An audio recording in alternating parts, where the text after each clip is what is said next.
Be My Baby, Ronettes.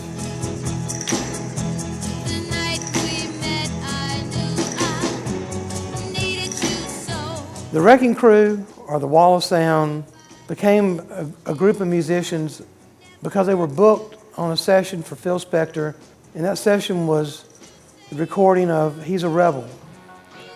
And after that became a hit, Phil wanted to use the same musicians over and over and over.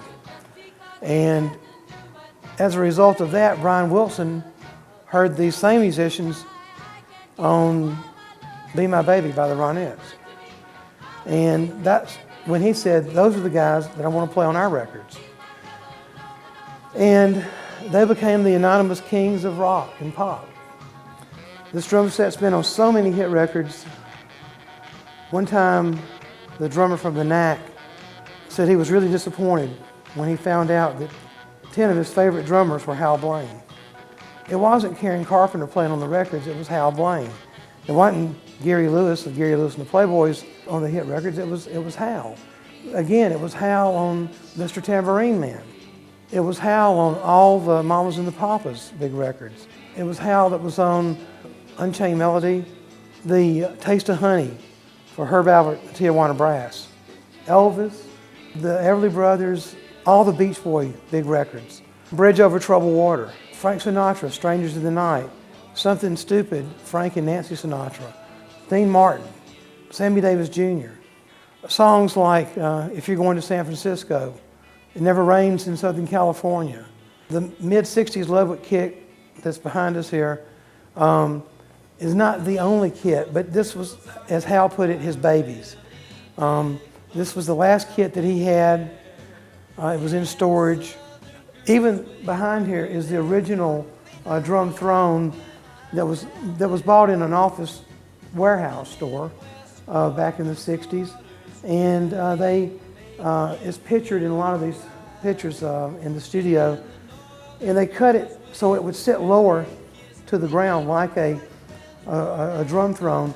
But it was very padded and it was swivel. And it's just got, even it has mystique to it. Just to think of that stool back there, the blue and red stool that the paint is worn off of this, most of the metal part on the bottom where, where your feet go. Just think how many great musicians sat on that chair along beside George Harrison. We have pictures of George Harrison sitting in this drum kit on that throne. It's just been part of music history. Even though it's a stool, it's a very historic musical stool.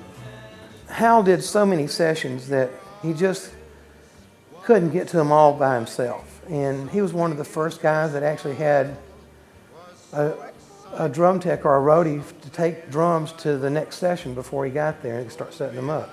Not only did he cart Hal's drums from studio to studio, but he custom made certain things for Hal's drums. When they did a Sinatra session, Frank Sinatra did not like to come in and rarely would he do a song more than once. And Hal knew that if his drum squeaked or if there was a sound that they had to redo the song and it was his fault, that might be his last session with Sinatra. Rick went through these drums and handmade these little black and white plastic gaskets.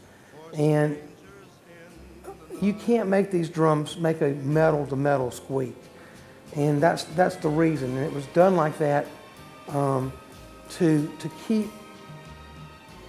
Hal from being the reason that anybody, much less Sinatra, would have to re-sing or maybe redo a take on a song. Hal was asked, is Dennis Wilson mad at you for playing on the Beach Boy records? And he went, I don't think so. He said Dennis liked to chase girls and party, and I allowed him that opportunity.